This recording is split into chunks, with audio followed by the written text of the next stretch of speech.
नमस्कार दोस्तों, आप सभी का राजपाल एंड सन्स के फेसबुक पेज पर हार्दिक स्वागत है। आज राजपाल एंड सन्स के इस कार्यक्रम में जिसका शीर्षक है मेरे लेखक मेरे सवाल में हम लोग मिलेंगे, बात करेंगे, अपने सवाल पूछेंगे जाने-माने कथाकार, नाटककार, उपन्यासकार असगर वजाहत जी से।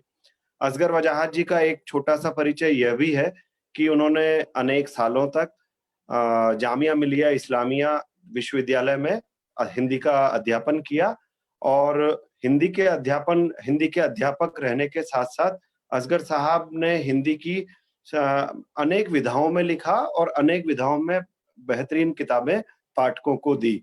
हम उनके नाटक, उनकी कहानियाँ, उनके उपन्यास, उनके यात्रा संस्मरण, उनके कथेतर गद्य की दूसरी किताबें देखते पढ़ते रहे हैं और ये कहने में कोई हर्ज नहीं है, कोई संकोच की बात नहीं है कि उनकी किताबों को, उनके लिखे को पसंद करने वालों की संख्या बहुत बड़ी है। इसका एक प्रमाण यह है, इसका एक उदाहरण ये है कि आज जब मुझे इस कार्यक्रम के लिए राजपाल एंड सन्स ने कहा कि मुझे वो श्रोताओं के, दर्शकों के, पाठकों के सवालों को असगर साहब के सामने रखना है, जिन पर असगर साहब जवाब देंगे, तो उनकी उन सवालों की संख्या बहुत ज़्यादा है, तो हमारे लिए भी एक दुविधा है कि कौन-सा सवाल रह जाए, कौन-सा सवाल ना पूछ पाएँ कहीं समय सीमा में। तो मैं जल्दी से सवालों की शुरुआत करता हूँ। सबसे पहले मैं असगर वजाहत साहब का स्वागत करता हूँ। सर नमस्ते, आप मेरी आवाज़ सुन पा रहे हैं? हाँ जनाब, बिल्कुल सुन पा रहा हूँ। नमस्ते। जी, जी, जी।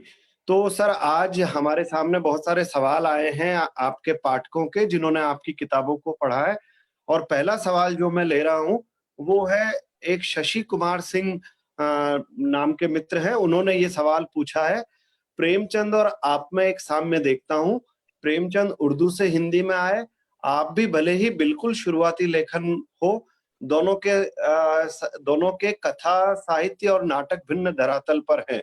नाटक ज्यादातर ऐतिहासिक परिवेश के हैं लेकिन उन्होंने वो नाटकों के नाम भी रख दिए हैं। इसके क्या कारण है? क्या यह सब सुचिंतित, सुनियोजित है या ऐसे ही, यूं ही?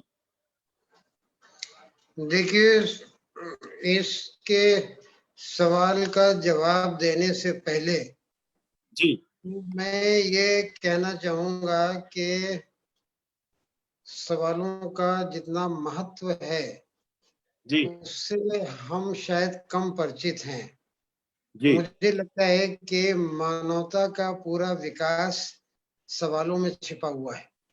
जी प्रश्न जो है वही हमको सोचने के लिए, समझने के लिए, समाधान ढूंढने के लिए प्रेरित करते हैं। इसलिए सवाल पूछने का कल्चर जो है वो जितना ज्यादा बना रहेगा, जितना ज्यादा विकसित होगा, उतना किसी भी समाज के लिए और हमारे समाज के लिए भी जरूरी है। ठीक, जी अब आते हैं इस सवाल के ऊपर जो आपने अभी पूछा। जी देखिए, ऐसा था प्रेमचंद के संबंध में, वो तो उर्दू में शुरू में लिखते थे पूरा और इसलिए लिखते थे कि उनके जमाने में उर्दू एक स्थापित साहित्य की भाषा मानी जाती थी और जितने भी लिखने वाले थे उनकी मातृभाषा चाहे जो हो वो लिखते उर्दू में थे। उर्दू एक तरह से लिंग्वा फ्रैंका थी। धीरे धीरे प्रेमचंद उर्दू से हिंदी की तरफ आए। अच्छा, मेरे बारे में शायद ऐसा आप नहीं कह सकते, क्योंकि जब मैंने होश संभाला उस समय उर्दू की वो पोजीशन नहीं थी, प्रेमचंद के समय में थी, है ना। मेरे समय में उर्दू की पोजीशन, ये पार्टीशन के बाद की बात है, तो उर्दू की पोजीशन एक तरह से डिक्लाइन पोजीशन थी, उर्दू नीचे जा रही थी विभाजन के बाद। जी तो मैंने उर्दू में उस तरह से नहीं लिखा, उर्दू में कैरियर मेरा एक लेखक के रूप में नहीं बना जैसे प्रेमचंद का। ये जरूर है कि उर्दू में मैंने कुछ छुटपुट शुरू में लिखा, लेकिन पूरा ध्यान बाद में हिंदी के ऊपर रहा। यानी मैंने नागरी लिपि में अपनी बात को कहने की कोशिश की। कुछ आप ये जरूर कह सकते हैं कि जो उर्दू कल्चर है, उस उर्दू कल्चर के जो कुछ फाइनर एलिमेंट्स हैं, जो उसके तत्व हैं, या भाषा में जो एक समझिए कि आप उर्दू और फारसी के जो शब्द हैं जिनको हिंदी में प्रयोग होता है, बहुत से ऐसे भी हैं कि नहीं होता, तो उनको मैंने करने की कोशिश की। तो इस तरह से उर्दू का एक इनडायरेक्ट प्रभाव, जैसा कि प्रेमचंद की भाषा पे आप देखते हैं, वैसा आपको मेरी भाषा के ऊपर भी देखने के लिए मिल सकता है। अब सवाल है कि रचना का। देखिए, ऐसा है कि रचना कोई बहुत सुनियोजित और बहुत ही सोचा समझा हुआ काम नहीं है। जी। ऐसा नहीं है कि आप पहले से कुछ बहुत ही डिसाइड कर लेते हैं कि ये होना है, ये होगा, और आप ऐसा करते हैं। ऐसा नहीं है। एक ऐसी प्रक्रिया है जिसमें सोच समझ के साथ साथ कुछ ऐसे भी तत्व शामिल होते हैं जो आपको स्वतः किसी दिशा में ले जाते हैं, कहीं किसी डायरेक्शन में आप जाते हैं। और मेरे ख्याल से साहित्य में और साहित्य कलाओं और विज्ञान में ये एक बहुत बड़ा अंतर है कि बहुत सी चीजें कलाओं के बारे में और निश्चित और निर्धारित उस तरह नहीं हो सकती जैसे विज्ञान में हो जाती है। तो मैंने जो कुछ लिखा है ये स्वतः जो मेरे सामने आता गया, जी। जो बातें सामने उठती गई, जो मुद्दे आते गए, उनके ऊपर लिखा। तो ये कोई सुनियोजित नहीं है कि मेरा एक विषय दूसरे विषय से कितना अलग है, बल्कि ऐसा स्वतः हुआ है, अपने आप हुआ। ये इनके सवाल का जवाब है। ठीक बात है। और रोहित कुमार जो कि मेरे मित्र हैं, पुराने मेरे परिचित हैं, उन्होंने एक सवाल पूछा है कि आपने लगभग सभी विधाओं में रचना की है। आपकी प्रिय विधा कौन-सी है और आपके अनुसार किस विधा पर हिंदी में सबसे ज़्यादा लिखे जाने की ज़रूरत है? बल्कि उनको पूछना चाहिए था किस विधा में? यानी कि वो ये जानना चाहते हैं कि कौन-सी विधा में लिखना आज आपके हिसाब से सबसे ज़्यादा आवश्यक है, ज़रूरी?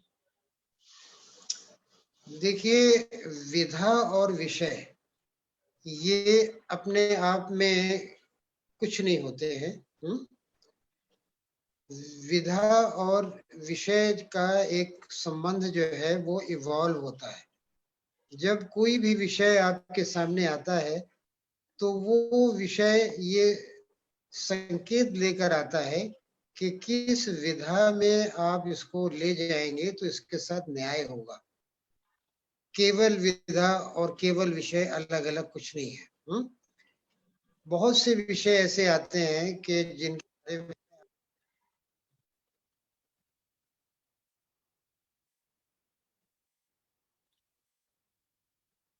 आपकी आवाज़ चली गई है संभवतः। आप आपका म्यूट हो गया है, आप उसको म्यूट को अनम्यूट कर दीजिए।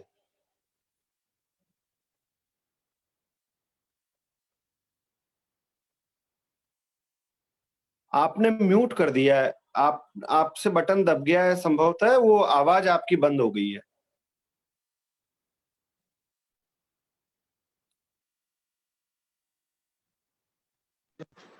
हाँ, जी, जी, हाँ, तो आ रहा जी, हूँ अब ठीक, मैं, आता ठीक। हूँ। क्योंकि पता नहीं किसका फोन आया, क्या करना है, फोन को बंद कर दूं अगर तो क्या होगा? का काट दीजिए। हाँ, फ़ोन को बंद करेंगे तो वो शायद बंद हो जाएगा। अब आप कुछ मत कीजिए। आप अपना हाँ, आप जारी रखें। हाँ, तो आया ठीक नहीं? आपकी आवाज़ आ रही है, वीडियो अभी शायद चालू नहीं हुआ है। आ, वीडियो ये चालू हुआ। अब क्या करना है, वही फेसबुक पे जाना है? नहीं, नहीं, फ़ेसबुक पे नहीं जाना है। आप जहाँ थे ज़ूम पर वहीं से आप बोलते रहें। अच्छा, अब जूम पे जाना है। आ, हाँ हाँ हाँ, ठीक है, ठीक है, एकदम ठीक है। आप रोहित कुमार के सवाल का जवाब दे रहे थे कि हाँ किस विधा में लिखने की सबसे ज्यादा जरूरत महसूस करते हैं। हाँ। तो इस तो विधा और विषय, जी ये दोनों एक दूसरे के पूरक हैं, एक दूसरे को पूरा करते हैं। और इसमें महत्वपूर्ण बात यह है कि हर विषय अपनी विधा लेके सामने आता है। जी ऐसा हो नहीं सकता है कि आप विषय ने जो आपको इंस्ट्रक्शंस दिए हैं, विषय ने जो आपको आदेश दिया है, उसको आप इग्नोर कर दें, ऐसा हो नहीं सकता। जैसे मान लीजिए कि ये जो नाटक है मेरा, जिस लाहौर नहीं देखे आप, जी ये जब सामने आया और इसके ऊपर मैंने सोचना शुरू किया, जी तो मुझे ये लगा कि हाँ, ये तो एक नाटक ही बन सकता है।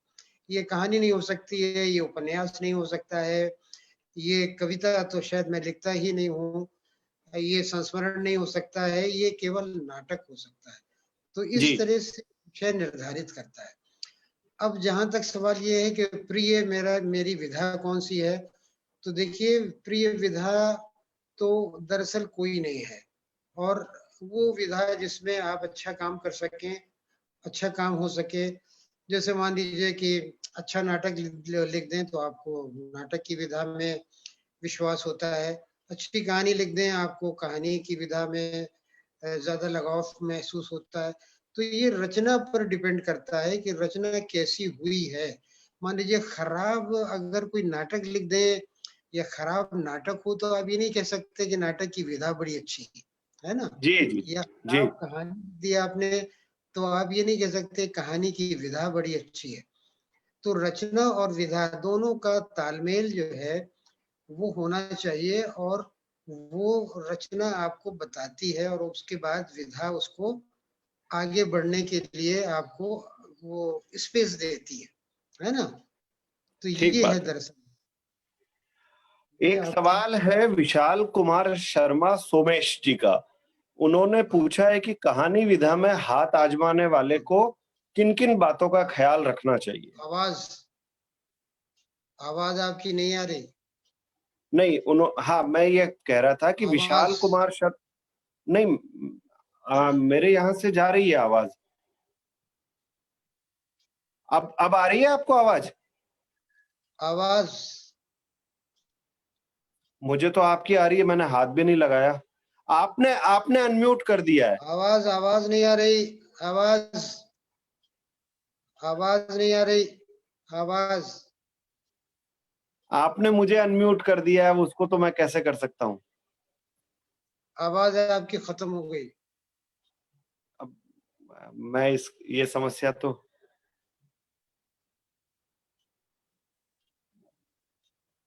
अब क्या किया जाए? मैं जो एडमिन है उनसे कहूंगा कि इसको कैसे किया जाए। हेलो। हाँ जी। हाँ जी।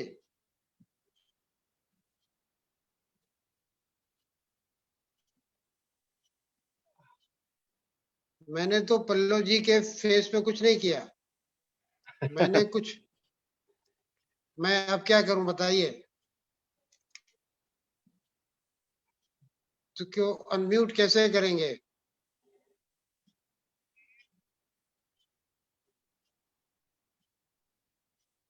नहीं नहीं, उनकी विंडो को तो मैंने छुआ भी नहीं। उनके विंडो पर तो कुछ नहीं किया मैंने। मैंने उनकी विंडो पर तो अभी देखिए, मैं उनकी विंडो को टच कर रहा हूँ और कुछ नहीं हो रहा है ना? उनकी विंडो को मैं टच कर रहा हूँ, हो कुछ नहीं रहा। अब आई, आवाज आई मेरी? नहीं आ रही है अभी भी। हेलो।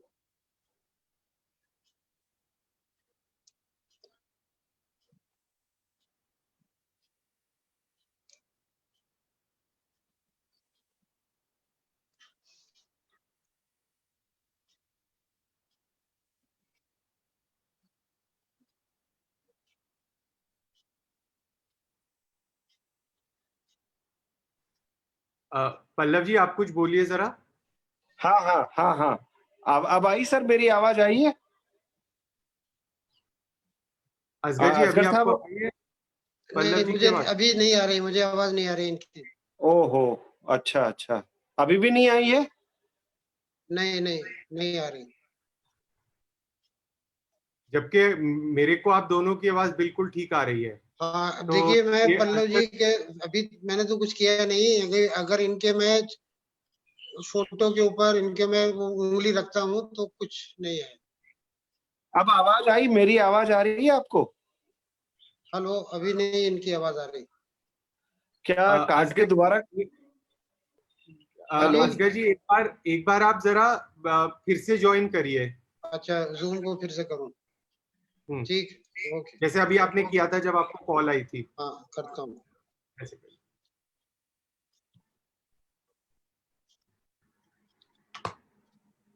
अब बताइए। हाँ, आप आवाज हेलो। आई आपको मेरी? आपको मेरी आवाज हाँ आई? भाई, अभी भी आवाज नहीं आ रही है आपकी सर।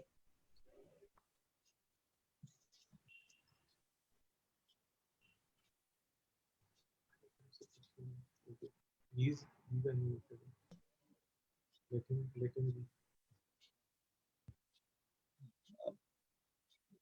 पुराने दौर में। हेलो जी, आपको अब आवाज आई मेरी? हाँ,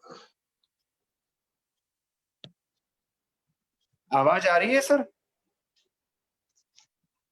जो दर्शक बने हुए हैं हमारे साथ, उनसे आग्रह करूंगा कि 2 मिनट थोड़ा सा धैर्य रखें। कोई तकनीकी खराबी की वजह से असगर साहब मेरी आवाज नहीं सुन पा रहे हैं। जो पुराने दौर में दूरदर्शन पे रुकावट के लिए खेद आता था, तो ये रुकावट के लिए खेद मैं व्यक्त कर रहा हूँ। सर, आप मेरी आवाज सुन पा रहे हैं? असगर साहब,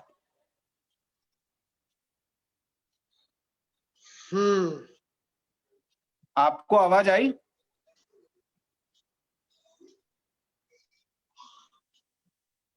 अच्छा, अभी भी आवाज नहीं आ रही है। हाँ। तो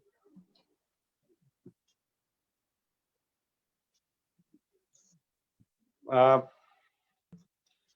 मित्रों, हेलो। बस मैं ये कहना चाहता हेलो। हूं कि जी जी जी,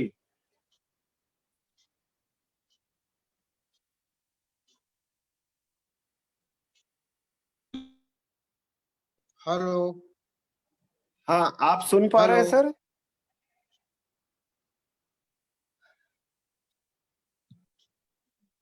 कभी-कभी चीजें हेलो। इस तरह से हो जाती है कि हेलो। हम लोग। हाँ भाई। आवाज आ रही है सर? नहीं। क्या दोबारा ये सेशन हमें दोबारा करने की जरूरत पड़ेगी? एडमिन, आवाज मैं नहीं आ आपसे रही है पूछ रहा हूँ। आपकी।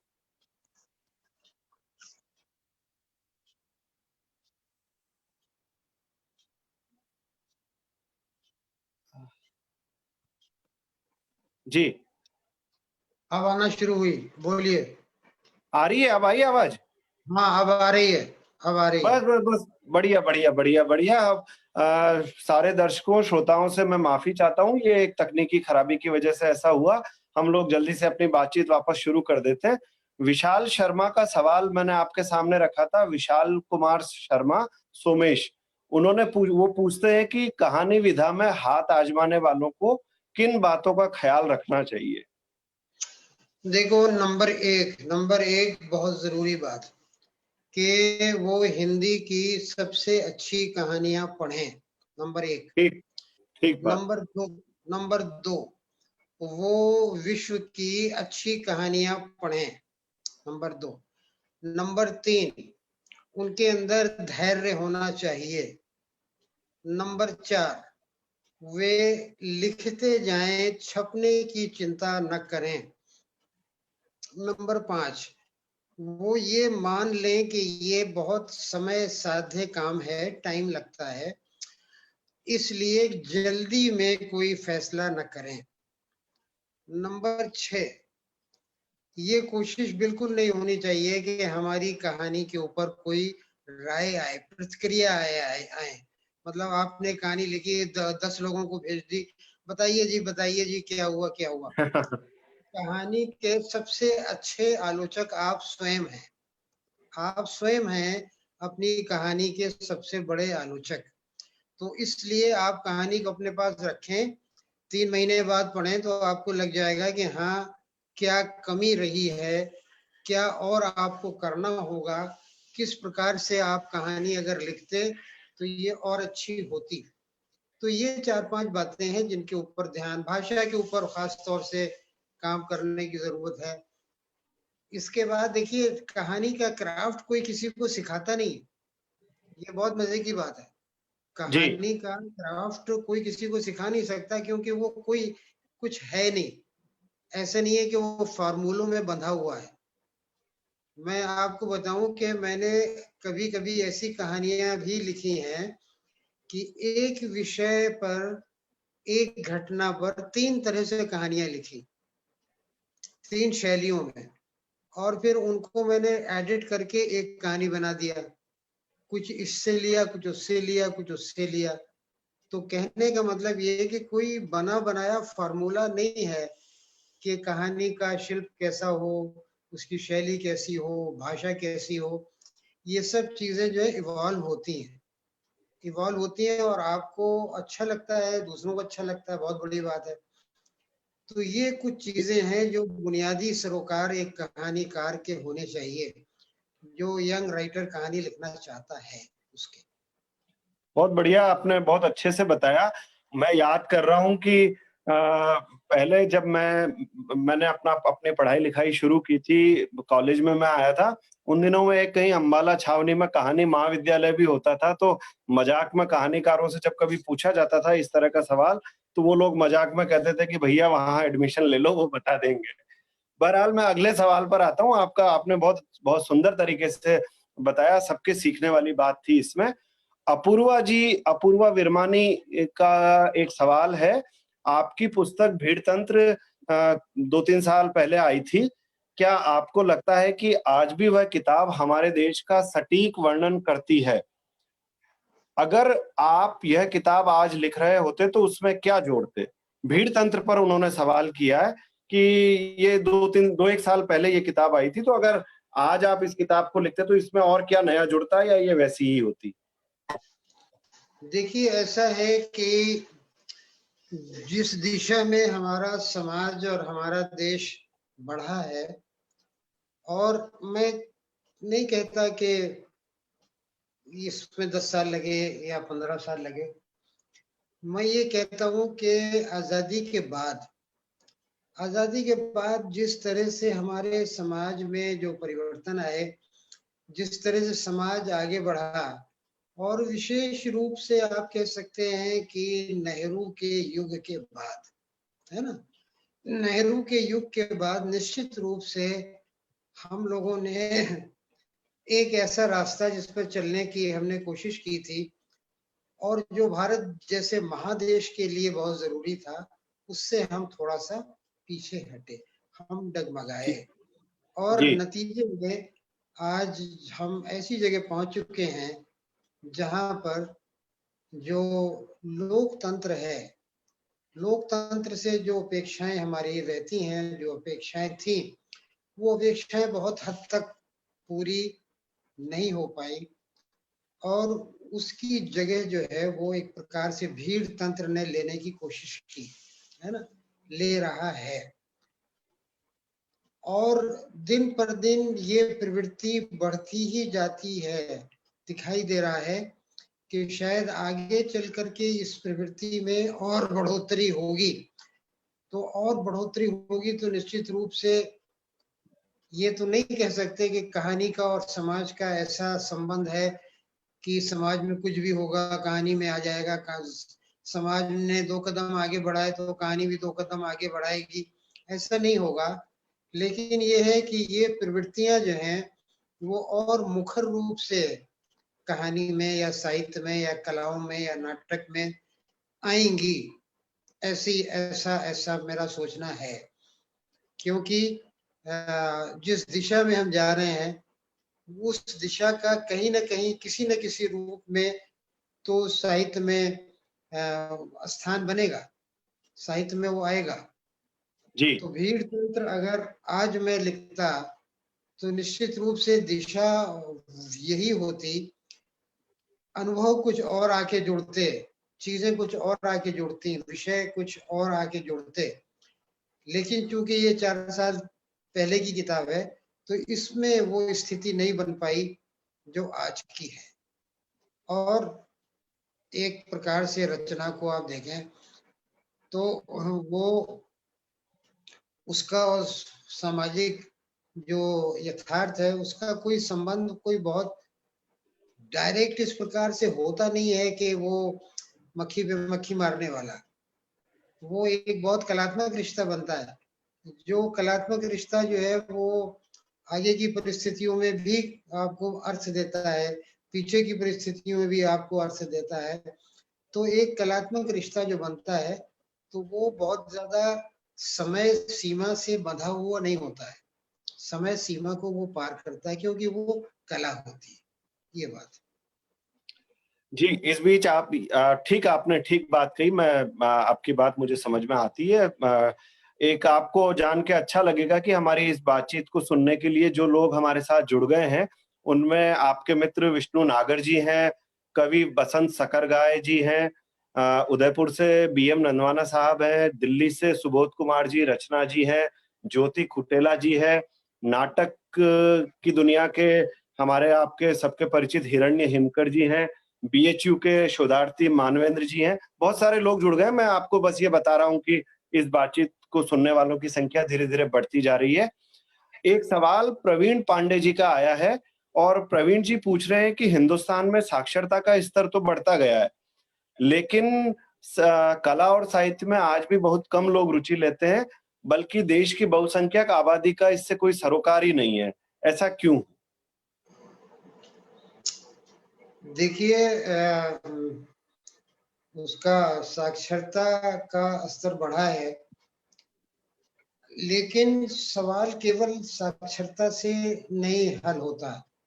जी, सवाल तो पूरा का पूरा ये है कि बड़े स्तर पर जनता की सांस्कृतिक समझ को बनाने का, उसकी चेतना को विकसित करने के लिए क्या किया गया, वो दरअसल नहीं हुआ। तो लोग कला के पास नहीं गए, कलाओं के साहित्य के पास नहीं गए, या साहित्य और कलाएं लोगों के पास नहीं आए। ये दोनों सवाल जो हैं वो बहुत ही मजेदार हैं। मुझे लगता है कि जो लिखते जो लिखने वाले हैं या जो कलाकर्मी हैं या जो रंगकर्मी हैं, तो उनका भी लोगों के साथ वो रिश्ता नहीं बन पाया जो रिश्ता बनना चाहिए था। कलाएं साहित्य जो है हमारे यहाँ सीमित होता चला गया। आप देखिएगा एक जमाने में आंदोलन चला कि बड़ी पत्रिकाओं में मत लिखो, लघु पत्रिका आंदोलन। लघु पत्रिका आंदोलन ने सबसे बड़ा काम क्या किया कि साहित्य को 500 लोगों तक, 1000 लोगों तक सीमित कर दिया। और राष्ट्रीय आंदोलन के दौरान जो बड़ी साहित्यिक पत्रिकाएं निकलती थी, उनकी जो प्रसार संख्या थी, उस प्रसार संख्या पर भी कोई लघु पत्रिका नहीं पहुंच पाई। तो इसमें इसके बारे में विचार करने की जरूरत है, क्यों हुआ। इसके बाद आप देखिएगा कि सांस्कृतिक गतिविधियां केवल एक विशेष वर्ग तक सीमित हो गई। दिल्ली एक के अंदर नाटक हो रहे हैं, दिल्ली एक के अंदर संगीत सभाएं हो रही हैं, दिल्ली एक में जो है वो बहुत बड़े बड़े सांस्कृतिक कार्यक्रम हो रहे हैं। हमने कभी ये कोशिश नहीं की कि हम उन लोगों के बीच जो वास्तव में, जिनको हम कहते हैं कि जो जनता है, वास्तव में वो लोग हैं जिनको इसकी जरूरत है, वहां तक हम जाएं या वो हम तक आए। हमने दूरी बना के रखी, और दूरी बना के रखने का ये नजदीक, अच्छा दूरी बना के रखने में भी सरलता थी हमारे लिए वो सरल था। कौन जाता वहां गलियों में, कौन जी। जाए जो है वो स्लम एरिया में, कौन जाए वहां पर। हम तो यहाँ पॉश एरियाज में अपने प्रोग्राम कर रहे हैं और हम बहुत खुश हैं। हमारे साथ 20 लोग आ रहे हैं, 25 आ रहे हैं, 50 आ रहे हैं, हमें कोई चिंता नहीं। तो इस तरह से हमने अपने आप को सीमित किया, जिसके नतीजे में पूरे देश और खासतौर से हिंदी प्रदेश का जो सांस्कृतिक विकास है, वो सांस्कृतिक विकास पूरी तरह से नहीं हो पाया। और साक्षरता भी बड़े साक्षरता ने, यानी जिसे कहना चाहिए कि लोग कहते हैं ना कि गंवार जो बेपढ़े लिखे आदमी से अधपढ़ा आदमी ज्यादा खतरनाक है। तो जी। यहाँ साक्षरता ने खतरा पैदा किया, बजाय साक्षरता यहाँ पर अच्छे लोगों को बनाती। साक्षरता का इस्तेमाल किया गया लोगों को बिगाड़ने में, लोगों को गलत दिशा देने में। तो ये एक बहुत रोचक अध्ययन हो सकता है, ये एक समाजशास्त्रीय अध्ययन हो सकता है अगर कोई करे कि साक्षरता ने हिंदी प्रदेशों में क्या भूमिका अदा की। एक सवाल आया है सर चौपाल पत्रिका के संपादक की तरफ से, और उन्होंने ये अभी आप जो बात कर रहे थे उसी संदर्भ में मैं उस सवाल को ले रहा हूँ। उन्होंने पूछा है कि लघु पत्रिकाओं की भूमिका क्या होनी चाहिए आज के दौर में? देखिए, लघु पत्रिकाओं की भूमिका ये तो हो सकती है कि श्रेष्ठ साहित्य लिखा जा रहा है, प्रयोग धर्मिता के लिए वो जगह दे रहा है, साहित्यकारों के बीच वो संवाद कर रहा है, साहित्यकारों के बीच वो जा रही है, सुधी पाठक उसको पढ़ रहे हैं, अच्छे जो बहुत प्रबुद्ध लोग हैं वो उसमें लिख रहे हैं। तो क्या है कि भूमिका बड़ी है, लेकिन भूमिका एक प्रकार से सीमित भी है। वो भविष्य के लिए, जैसे ये है कि प्रयोग बहुत जरूरी हैं और प्रयोग जो है वो लघु पत्रिकाओं में ही हो सकते हैं। प्रयोग बड़ी पत्रिकाएं जो है प्रयोग को पसंद नहीं करती, लेकिन लघु पत्रिकाएं अपने आप में किसी भी समाज के साहित्यिक और सांस्कृतिक आंदोलन को चलाने के लिए काफी नहीं है, पर्याप्त नहीं है। उनकी एक सीमा है, उस सीमा में उनकी भूमिका को समझना चाहिए। और अगर हम सीमा से परे समझ रहे हैं उनकी भूमिका, तो वो हमारी एक गलत फहमी है। तो हमें इस भ्रम में नहीं रहना चाहिए कि हमारे सारे काम, जो हमारी जिम्मेदारियां हैं, वो लघु पत्रिकाएं पूरी कर रही हैं, जबकि हमने पिछले लगभग 40 साल यही किया। जी, इस बीच में हमारे साथ और भी नए लोग जुड़ गए हैं। ओम निश्चल जी जुड़ गए हैं, बीएचयू से प्रभाकर सिंह जी और आशीष त्रिपाठी जी भी जुड़ गए हैं, और एक जो देख रहे हैं उनमें से एक कहानीकार हमारे मित्र दर्शक कोई हैं, हीरालाल यादव। हीरालाल जी ने एक सवाल पूछा है आपसे।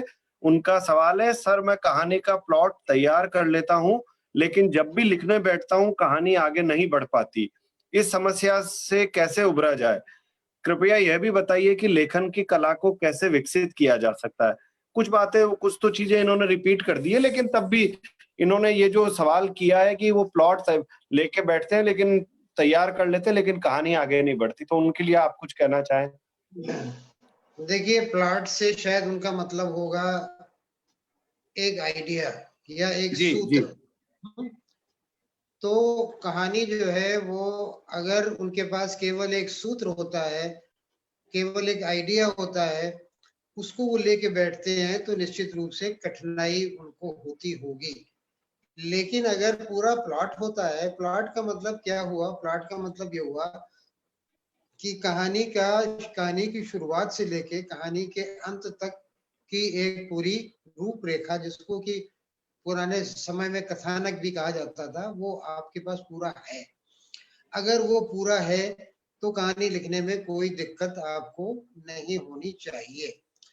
अगर वो आपके पास नहीं है और केवल आपके पास एक विचार है, केवल आपके पास एक सूत्र है, केवल आपके पास एक आइडिया है, तो सबसे पहले आप उस आइडिया की पूरी संभावनाओं के ऊपर विकास की पूरी संभावनाओं पर विचार कर लें। आप ये देखें कि आप किस किस दिशा में, कहाँ किस किस रूप में आप इस आइडिया को, आप इस विचार को, आप इस सूत्र को विकसित कर सकते हैं। जब आप उसको विकसित करने लगेंगे, तो फिर आपको एक बिंदु ऐसा मिलेगा जिसको आप कहेंगे कि ये क्लाइमेक्स है, ये चरम उत्कर्ष है, ये क्लाइमेक्स है। यहाँ पर हम ला करके अपने पूरी बात को यहाँ कॉन्क्लूड कर रहे हैं। वो किसी भी प्रकार की हो सकती है। क्लाइमेक्स के लिए जरूरी नहीं है कि कोई बड़ी घटना हो, ये भी जरूरी नहीं है कि कोई टकराव हो, कोई एक संवाद हो सकता है, कोई एक विचार हो सकता है, कोई एक संकेत हो सकता है, वो क्लाइमेक्स हो सकता है। लेकिन अगर उसके बारे में सोचा गया है कि वो क्या होगा, और एक वेग आइडिया ही सही, एक वेग आइडिया है लेखक के दिमाग में, तो उसको आगे बढ़ने में कठिनाई नहीं होगी। लेकिन अगर वो वेग आइडिया भी नहीं है, केवल मान लीजिए कि वो कहता है कि मैं गरीबी पे कहानी लिखूंगा, और वो लेके बैठ गया जी गरीबी पे कहानी लिखने, जी नहीं लिख पाएगा, नहीं लिख पाएगा, क्योंकि कहानी कोई लेख नहीं है। कहानी के लिए आपको कुछ पात्र, कुछ कथा, आपको उसका विकास, आपको कोई घटना चाहिए होती है, चाहिए होती है। अगर वो नहीं है तो पहले उसको आप खोजें, खोजने के बाद आप कहानी लिखें, है ना? जी। तो ये इनके सवाल का मेरा ख्याल से जवाब हाँ, है। मेरा मेरा मेरा विश्वास है कि हीरालाल जी को अपने सवाल का उत्तर मिल गया है, जवाब मिल गया है। शशि कुमार जी, जिनका एक सवाल मैंने पहले भी लिया था, उन्होंने अभी-अभी एक सवाल दोबारा पूछा है कि आपने नुक्कड़ नाटक भी लिखे हैं, ये साहित्य को आम जनता तक पहुँचाने का माध्यम है, तो क्या नुक्कड़ नाटकों के माध्यम से साहित्य को आम जन तक पहुँचाने को बढ़ावा देना चाहिए? वो ये जानना चाहते हैं कि क्या नुक्कड़ नाटक के मार्फत हम साहित्य को आम जनता तक बढ़ावा दे सकते हैं? देखिए, नुक्कड़ नाटक के बारे में सर्वेश्वर दयाल सक्सेना ये कहते थे कि ये एक तरह का छापामार युद्ध है, जी, छापामार युद्ध है, जहां आप एक प्रकार का विचार या एक प्रकार की चेतना लोगों के अंदर डाल देते हैं और आप वहां से हट जाते हैं, आप वहां से हट आते हैं, आप वहां खड़े नहीं रहते, आप केवल लोगों को सोचने के लिए एक सूत्र देते हैं और लोग उसके बारे में सोचते हैं। अब हिंदी में नुक्कड़ नाटक आंदोलन के साथ क्या हुआ है, ये आप सब जानते हैं। नुक्कड़ नाटक आंदोलन निश्चित रूप से समाज में जागरूकता बढ़ाने, सांस्कृतिक चेतना पैदा करने, लोगों को बुनियादी सवालों से जूझने, बुनियादी सवालों से टकराने की दिशा दे सकता है। और लेकिन सवाल यह है कि नुक्कड़ नाटक एक आंदोलन के रूप में हो रहा है, एक ऐसे रूप में हो रहा है जिसमें कि लोग शामिल हैं। लोगों के शामिल हुए बिना अगर आप नुक्कड़ नाटक करते हैं तो उसका कोई महत्व नहीं है। मैं आपको एक उदाहरण दूं कि मेक्सिको में मैंने नुक्कड़ नाटक देखे। नुक्कड़ नाटक दर्शक और अभिनेता, कुछ देर बाद ये लगा कि इनके बीच में कोई अंतर नहीं है, मतलब दर्शकों की तरफ से भी संवाद आ रहे हैं, दर्शक भी संवाद दे रहे हैं, और दर्शक जो है कभी अभिनेता बन जाते हैं। इतना लाइवली था, इतना जीवंत नाटक था, इतना जीवंत था कि दर्शक उसमें भाग ले रहे हैं, और दर्शकों के भाग लेने को वहां कोई रोक नहीं रहा। नाटक जब समाप्त हुआ तो नाटक के अभिनेता और दर्शक पूरे मोहल्ले में मोमबत्ती जलाकर लेकर वो घूमे और हर घर के सामने जाके उन्होंने लोगों को बताया नाटक के बारे में, और ये कहा कि कल भी हमारा नाटक होगा और आप लोग हम देखने के लिए आइए। तो सवाल ये है कि नुक्कड़ नाटक और लोगों के बीच जो जीवंत रिश्ता है वो बनाए बिना नुक्कड़ नाटक करने से वो फायदा नहीं होगा जिसकी हम कल्पना करते हैं। जी। सर, एक तो ये है कि अब हमारे पास समय थोड़ा-सा रह गया है, सवाल ज़्यादा है, मैं जल्दी-जल्दी छोटे-छोटे सवाल कुछ हैं वो रख देता हूँ। एक अभी-अभी संतोष मिश्रा, है, सुनिए, आप चिंता ना कीजिए, सवाल पूछिए, लोगों को एक प्रकार से जो लोग देख रहे हैं तो उनके सवाल का उत्तर तो मिलना चाहिए। बिल्कुल, तो बिल्कुल मैं सहमत हूँ आपसे। नहीं, मैं ये कह रहा हूँ कि मैं अपनी तरफ से कोशिश करता हूँ कि ज़्यादा से ज़्यादा सवाल ले सकूँ।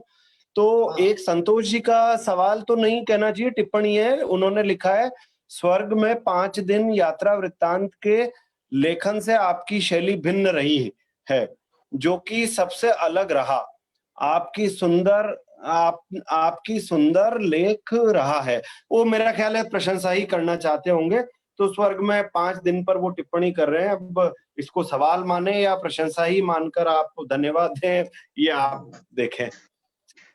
नहीं, ये उन्होंने अच्छा सवाल उठाया है, क्योंकि ये स्वर्ग में 5 दिन न तो यात्रा संस्मरण है, जी न ये एक तरह से मेमोयर है, न ये संस्मरण है, न ये लेखों का संकलन है, न ये इतिहास है, न इसमें जो है वो समाज के बारे में कुछ समाज शास्त्रीय ढंग से कहा गया है।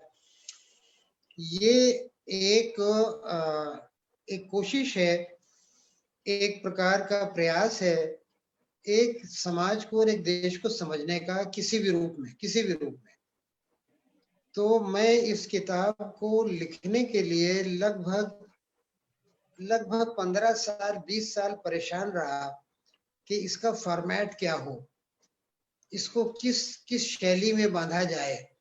ये संस्मरण नहीं हो सकते हैं, ये एक गंभीर किताब भी नहीं हो सकती है, ये लेखों का संग्रह भी नहीं हो सकता है। ये बिल्कुल एक तरह से कहना चाहिए कि एक कल्पना के ऊपर बेस पूरी नहीं हो। तो इसका क्या होना चाहिए, रूप क्या होना चाहिए, क्या इसका फॉर्मेट क्या बने। और बहुत सोचने के बाद इस तरह की किताब लिखने का एक विचार मन में आया, जो वास्तव में संस्मरण नहीं है। यात्रा संस्मरण तो बिल्कुल ही नहीं है, संस्मरण भी नहीं है, क्योंकि बहुत से इसमें एंट्री ऐसी हैं जिनको आप कह सकते हैं कि वो ललित निबंध है। बहुत से ऐसे हैं जिनको आप ये कह सकते हैं कि ये कल यथार्थ और कल्पना को मिला के लिखे गए हैं। बहुत से ऐसे हैं कि जिनको आप कह सकते हैं संस्मरण है। बहुत से आप कह सकते हैं कि ये तो लेख है। बहुत से आप कह सकते हैं कि ये तो दूसरों की बातें हैं जिनको आपने लिख दिया है। बहुत सी ऐसी एंट्री है जिनको आप कह सकते हैं कि ये तो जो आपने देखा उस समाज में, उसको आपने उसी रूप में लिख दिया। तो ये मुझे लगता है कि इस तरह का किताब का फॉर्मेट जो है वो बहुत शायद एक प्रयोगात्मक है, जिसकी ओर उन्होंने संकेत किया। जी जी जी। एक सवाल है निम्मी जी का, केरल से उनका सवाल है, आपकी रचनाओं में सबसे ज्यादा हलचल किसने मचाई और क्यों? अब क्यों का उत्तर आप कैसे देंगे? ये आपके लिए मुश्किल सवाल है। देखिए, ऐसा है कि जो मेरा नाटक है जिस लाहौर नहीं देखा वो जमिया ही नहीं, ये नाटक कह सकते हैं आपके पूरे संसार में कई देशों में हुआ, कई भाषाओं में हुआ, इसके लगातार शो हुए और आज भी इसके शो हो रहे हैं। इसके ऊपर फिल्म बनने जा रही है। तो ये कह सकते हैं कि ये अकेली रचना है जिसने लोगों का ध्यान अपनी ओर आकर्षित किया। अब क्यों किया, ये इसका जवाब ये है कि ये दरअसल कुछ बहुत बुनियादी सवालों को ये नाटक उठाता है, जो मानव समाज से और मानव मनोविज्ञान से और मानवीय संस्कृति से जुड़े हुए सवाल हैं। एक बहुत बड़ा सवाल है जिसको कहते हैं क्रॉस कल्चरल अंडरस्टैंडिंग, यानी दो अलग एक दूसरे से अलग संस्कृतियों का आपस में मिलना और उनके बीच में संवाद स्थापित होना। ये नाटक आपको उस दिशा में ले जाता है जो एक यूनिवर्सल, जिसे कहना चाहिए कि एक स्थिति बनती है। इसके बाद इस नाटक में जो एक कवि का एक कैरेक्टर है, नासिर काज़मी का, जो रियल लाइफ कैरेक्टर है, वो एक कवि का वर्ल्ड व्यू देता है। तो कवि का वर्ल्ड व्यू जो है बड़ा रोचक, बड़ा महत्वपूर्ण होता है। आप उसको ये नहीं कह सकते कि ये काल्पनिक है, आप उसको ये नहीं कह सकते कि ऐसा नहीं हो सकता सकता, क्योंकि कवि या रचनाकार हमेशा उन चीजों की बात करता है जो संभव हो, आपको लगती हो लेकिन संभव हो सकती हैं। क्यों नहीं हो सकती हैं? दो उदाहरण मैं आपको दूंगा। फैज की बड़ी मशहूर जो कविता है, हम देखेंगे, जी जी उसमें एक पंक्ति है कि जब जुल्म सितम के कोहे गरा ओह, रुई की तरह उड़ जाएंगे। और इस पंक्ति के बाद आप ये देखिए कि पाकिस्तान के जो तानाशाह थे जनरल जिया, जी उनके हवाई जहाज में जब विस्फोट हुआ था तो उनके शरीर के टुकड़े पाए गए, उनका शरीर ही नहीं मिला, उनके जी शरीर के टुकड़े टुकड़े बिखर गए थे। और अब आप इस पंक्ति को पढ़िए कि जब जुल्म सितम के कोहे गरा रुई की तरह उड़ जाएंगे, है ना। इसी तरह आप ये देखिए कि आज से कई हजार साल पहले जब लोगों ने ये, किसी ने कल्पना की होगी कि लोकतंत्र जैसी कोई चीज हो, तो उसको जी माना गया होगा कि ये तो बिल्कुल कल्पना है, ऐसा तो असंभव है। आज जब कोई कवि कहता है कि पूरा मानव समाज एक बिरादरी है, वो कहता है कि पूरे संसार के जो देश हैं उनके बीच में कोई सीमा नहीं होनी चाहिए, आप ये कहते हैं कि ये तो असंभव है। लेकिन प्रयास हो रहे हैं, उसी तरह प्रयास हो रहे हैं जैसे यूरोपियन यूनियन क्या है, उसी तरह का एक प्रयास है। तो नासिर काज़मी ने इस नाटक में एक लेखक का, एक कवि का वर्ल्ड व्यू सामने रखने की कोशिश की है जो लोगों को आकर्षित करता है। तीसरे ये कि धर्म का जो स्वरूप है वो, तो ये सब कुछ मिला के इस नाटक को, मतलब इस नाटक की लोकप्रियता के ये सब कारण बनते हैं, ये सब वजह है। अभी जो नया नाटक आया है उस पर भी एक सवाल आया है प्रेमलता जी का। वो पूछती हैं कि आपको अपने नाटक महाबली के लिए अकबर के द्वारा महाकवि तुलसीदास को अपने दरबार में सम्मिलित करने की अप्रत्याशित कल्पना कहाँ से आई? तो तुलसीदास पर सवाल है ये। देखिए ऐसा है कि अकबर जो है वो राम कथा से बहुत परिचित था। इसका सबसे बड़ा उदाहरण ये है कि उसने एक राम टका बनवाया था, एक सिक्का बनवाया था, ढलवाया था, जिसके ऊपर एक तरफ राम और सीता का चित्र था। तो सिक्के के ऊपर राम और सीता का चित्र ढलवाने वाला सम्राट निश्चित रूप से रामकथा से परिचित रहा होगा, और उसके समकालीन रामकथा के सबसे बड़े, कहना चाहिए कि उसके व्याख्याकार या उसकी कविता करने वाले इतने बड़े कवि, उनसे वो अपरिचित रहा हो, ऐसी कल्पना नहीं की जा सकती, है ना। जी जी तो ये कल्पना इसलिए भी कठिन है कि दो लोग ऐसे थे जो अकबर के दरबार और तुलसीदास से संबंध रखते थे, एक अब्दुल रहीम खान खाना और एक टोडरमल। तो इसीलिए ये कल्पना का आधार जो है, ये बातें बनती हैं, इसलिए ऐसी कल्पना की गई। ठीक। जी जी एक सवाल है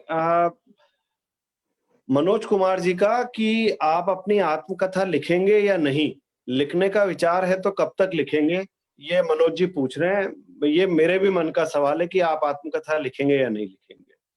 देखिए आत्मकथा आमतौर से लिखते हैं कवि, आमतौर जी से आत्मकथा कवि लिखते हैं। जानते हैं जी क्यों? जी क्योंकि उनको आत्मकथा का प्रयोग करने का अवसर कम मिलता है या सीधे नहीं मिलता। जो आदमी उपन्यास लिखता हो, कहानी लिखता हो, संस्मरण लिखता हो, कथेतर साहित्य लिखता हो, तो वो आत्मकथा कैसे लिख पाएगा? भाई क्योंकि वो अपने अपने बीच में बोलना चाहता हूँ। भीष्म जी आप जिनके प्रशंसक हैं, आप मित्र भी मैं मान सकता हूँ आपको। भीष्म जी ने इतनी बढ़िया किताब लिखी है आज के अतीत, मैं तो उसको हमारे जमाने की सबसे अच्छी, हिंदी की सबसे अच्छी आत्मकथाओं में से एक मानता हूँ। तो आप ये तो मत कहिए सर, बातें तो बहुत सारी होंगी जो कहानियों में, उपन्यासों में ना आ पाई होंगी। भैया ऐसा है कि नागर जी की किताब को कह रहे हैं आप, जो लिखी है उन्होंने इनके बारे में? नहीं नहीं, भीष्म साहनी, भीष्म साहनी। भीष्म साहनी की किताब। जी देखिए ऐसा है कि जो चीजें आपने कहानी के उपन्यास के माध्यम से लिख दी, वो तो आ गई हैं चीजें आपकी, डायरेक्टली इनडायरेक्टली आ गई। अब आप उन्हीं को रिपीट करेंगे? ऐसा कोई अनुभव होंगे कि जो नहीं आ पाए हैं वहां, उनको आपको लिखना होगा, तो क्या वो लिखना चाहिए? या लोग ये कहेंगे कि ये तो आपने चटखारेदार, मजेदार ऐसी बातें के किताब लिखे और लोगों को बड़ा मजा आए, कुछ आपने अपनी व्यक्तिगत और निजी बातें लिख दी। वो भी लिखने के लिए जो है वो बहुत ज्यादा साहस से ज्यादा मैं ये कहूंगा कि कलात्मकता चाहिए, क्योंकि आप लिख कुछ भी सकते हैं, कोई भी बात लिख सकते हैं, लेकिन उसके लिए वो चाहिए। तो आम तौर से जो आदमी गद्य में बहुत काम करता है, तो उसको सोचना पड़ता है कि वो अब आत्मकथा में क्या लिखे, क्या लिखे आत्मकथा। जी हाँ, मतलब ये कि अगर कोई बायोग्राफी लिखना चाहता है, जैसे मान लो कि अभी सहाय जी की लिखी है इन्होंने, नागर जी ने, बहुत बढ़िया जी जी किताब, अच्छी है। जी तो उस तरह का काम कोई कर सकता है। या मान लीजिए कि इन्होंने, रामविलास शर्मा जी ने जो लिखा है निराला की एक, साहित्य साधना। तो ये इस तरह का काम हो सकता है। रचनाकार और खासतौर से फिक्शन लिखने वाला आदमी उन चीजों को अपने फिक्शन में इस्तेमाल करेगा बनिस्बत इसके कि वो आत्मकथा लिखे।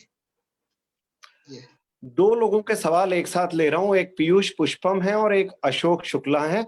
अशोक जी कहते हैं कि, पूछ रहे हैं कि वर्तमान समय में पाठक हिंदी साहित्य से उदासीन हो गया है। ऐसा माना जाता है कि अब कुछ अच्छे प्रकाशनों को छोड़कर स्तरीय किताबों का अभाव है। और इसी से मिलता जुलता सवाल पीयूष पुष्पम का है। पूछ रहे हैं कि लोग साहित्य से दूर होते जा रहे हैं और हिंदी पढ़ने वालों को लोग हीन दृष्टि से क्यों देखते हैं? क्या सच में साहित्य के नाम पर किताबों में कचरा भरा जा रहा है और प्रकाशक उसकी गुणवत्ता को ध्यान में रखे बिना छापने में लगा हुआ है? तो ये दोनों बातें लगभग प्रकारांतर से मिलती हुई हैं, तो इन पर आप क्या कहेंगे? देखिए ऐसा है कि साहित्य से लोगों के बीच की दूरी, इसका कारण क्या है?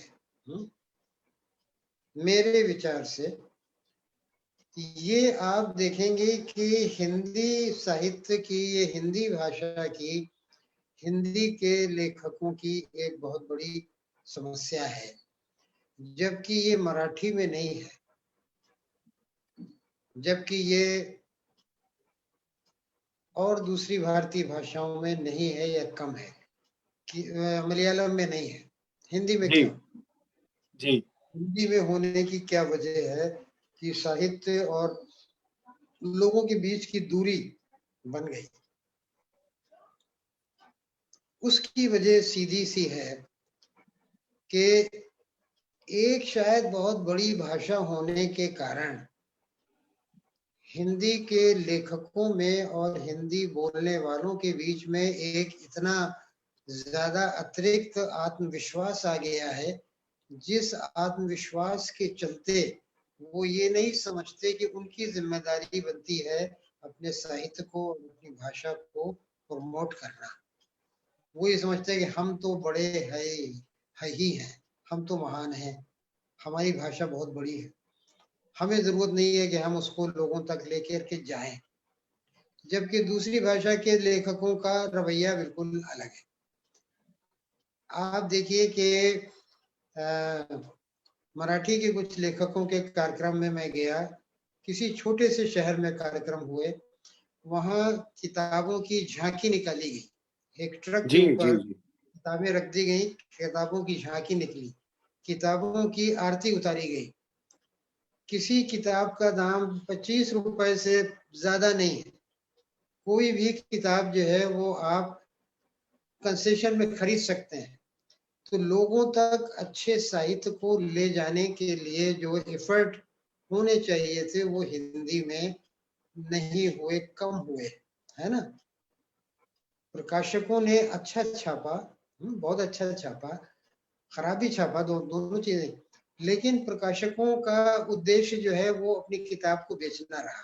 ठीक है, उन्होंने, एक व्यवसाय है, जब पैसा कोई लगाएगा तो निश्चित रूप से हो, लेकिन किताब का काम व्यवसाय से भी आगे बढ़ा हुआ काम है ना। व्यवसाय तो है, व्यवसाय से भी आगे बढ़ा हुआ।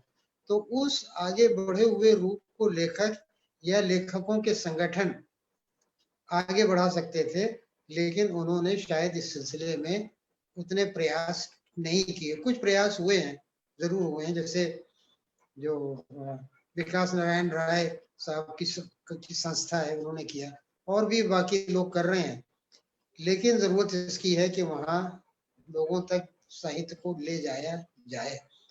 और एक बात है कि लोकप्रिय साहित्य की ओर हमारा ध्यान नहीं है। हम लोकप्रिय साहित्य जो लोगों को मुख्य धारा के साहित्य की ओर लाता है, उस ओर हमारे यहाँ हिंदी में ध्यान नहीं है। उस ओर बहुत ध्यान देने की जरूरत है, जिसको हम कहते हैं कि पल्प साहित्य, पल्प लिटरेचर। उसको पढ़ करके लोग जो हैं वो गंभीर साहित्य के पढ़ने की ओर आकर्षित होते हैं। हिंदी में उसकी कमी है, बहुत कमी है। इसी कारण जो है वो गंभीर साहित्य के ऊपर पढ़ने वाले नहीं आ पाते। बहुत आश्चर्य होता है कि आप किसी हिंदी भाषी के घर में जाएं, मध्यम वर्गीय, उच्च मध्यम वर्गीय घर में जाएं, तो आपको मुश्किल से हिंदी की कोई किताब मिलेगी। आप उससे पूछे तुम्हारी मातृभाषा क्या है, तो वो कहेगा हिंदी है, लेकिन हिंदी की कोई किताब उसके घर में नहीं होगी। किताबें सब अंग्रेजी की होंगी। क्यों? ये सब बहुत गंभीरता से सोचने की बातें हैं, जिसके ऊपर बहुत काम होना चाहिए। एक सवाल आया है बलदेव महर्षि जी का। वो पूछते हैं कि नाटक जब मंचित होता है तो निर्देशक कई उचित या अनुचित कारणों से उसमें बदलाव कर देता है और दर्शक के सामने एक नया आलेख उपस्थित हो जाता है। तो लेखक के नजरिए से ये बदलाव किस स्तर तक हो, क्या इन बदलावों से लेखक के श्रम के साथ अन्याय नहीं हो जाता? देखिए, ऐसा है कि नाटक जो है वो एक कलेक्टिव आर्ट है, एक समूह की कलात्मक अभिव्यक्ति है, किसी एक व्यक्ति की कलात्मक अभिव्यक्ति नहीं है। लेखक केवल उसमें एक हिस्सा होता है, दूसरा हिस्सा निर्देशक होता है, तीसरा हिस्सा अभिनेता होते हैं, चौथा हिस्सा रंग सज्जा होती है, पांचवा हिस्सा संगीत होता है, छठवां हिस्सा लाइटिंग होती है। मतलब ये कि ये एक समूह द्वारा की जाने वाली कला है ना। और जब आप किसी भी चीज को समूह द्वारा करते हैं तो उसमें सबका योगदान होता है। ऐसा नहीं है कि केवल लेखक ही का योगदान होगा। जब सबका योगदान होता है तो निश्चित रूप से सब उसको आगे बढ़ाने की कोशिश करते हैं। आगे बढ़ाने की कोशिश में नासमझी भी हो जाती है, कहीं नासमझी होती है कि उसकी जो मूल आत्मा है टेक्स्ट की, उस मूल आत्मा से कभी निर्देशक भटक जाते हैं। लेकिन कभी ये भी होता है कि मूल आत्मा को वो और परिमार्जित कर देते हैं, उसको वो और शार्पन कर देते हैं। तो वो जब वो शार्पन कर देते हैं तो लेखक की बात और ज्यादा प्रभावशाली ढंग से लोगों तक जाती है। हम जिन पात्रों की कल्पना करते हैं वे पात्र मंच पर सजीव होकर हमारे सामने आते हैं, तो निश्चित रूप से हमारी बात को आगे बढ़ा रहे हैं, हमारे विचार को आगे बढ़ा रहे हैं। जी। तो एक समूह की कला है, इस रूप में देखना चाहिए, केवल लेखक की कला नहीं है। हाँ, ये जरूर है कि जो नाटक की आत्मा है उस आत्मा के साथ कोई घालमेल या कोई समझौता या कोई उसको गलत दिशा में ले जाने की कोशिश जो है वो खराब होती है। बहुत से निर्देशक ऐसे भी होते हैं जो सोचते हैं कि ये तो नाटक लिख दिया नाटककार ने, अब इसमें हमारा क्या, तो वो फिर अपने तौर के ऊपर कुछ ऐसी कोशिश करते हैं कि जो नाटक को खराब कर देते हैं, नाटक बदल जाता है। उनको ये कभी नहीं सोचना चाहिए कि इसमें कुछ ऐसा हो कि जो लेखक का नहीं है और हमारा हो जाए। उनको ये सोचना है कि लेखक की एक सीमा थी, उसने केवल शब्द दिए, हम उन शब्दों को व्यापकता दे रहे हैं, हम उन शब्दों को एक रूप दे रहे हैं, एक आकार दे रहे हैं। तो ये हमारा योगदान है, ये हमारा योगदान है सबसे बड़ा, और इस योगदान पर उनको विश्वास होना चाहिए, तभी वो टेक्स्ट के साथ न्याय कर पाएंगे। जी, एक नाटक से ही जुड़ा हुआ बड़ा अनोखा सवाल आया है कहानीकार उपन्यासकार जयनंदन का। तो जयनंदन जी ने सवाल पूछा है, लाहौर को आप जन्नत की तरह क्यों पेश करते हैं? बताइए सर। देखिए, ऐसा है कि लाहौर न तो जन्नत है, न जन्नत की तरह मैं पेश करता हूँ। आजादी से पहले लाहौर शहर का विशेष महत्व था, और उसी समय ये सेइंग, ये कथा, ये समझिए कि आप, ये अभिव्यक्ति सामने आई थी कि जिस लाहौर नहीं देखा वो जमिया ही नहीं। इसका मतलब ये था कि लाहौर जो एक हाई कल्चर का शहर उस समय था, आजादी से पहले कैसे था? सबसे पहले विश्वविद्यालय दिल्ली में नहीं था, लाहौर में था। दिल्ली के कॉलेजेस लाहौर से एफिलिएट होते थे। लाहौर का संगीत, लाहौर में सबसे बड़े प्रकाशक हुआ करते थे। लाहौर में सबसे बड़े जो है वो संगीत समारोह होते थे। लाहौर की जो गायक थे, लाहौर में मंच जो था, लाहौर के अभिनेता जो थे, लाहौर में शिक्षा का, लाहौर में फैशन का जो भगत सिंह लाहौर के थे। भगत सिंह हमारे देश के सबसे बड़े युवाओं के आइकॉन, राजनीति, हाँ, राष्ट्रीय चेतना का जो जोर था।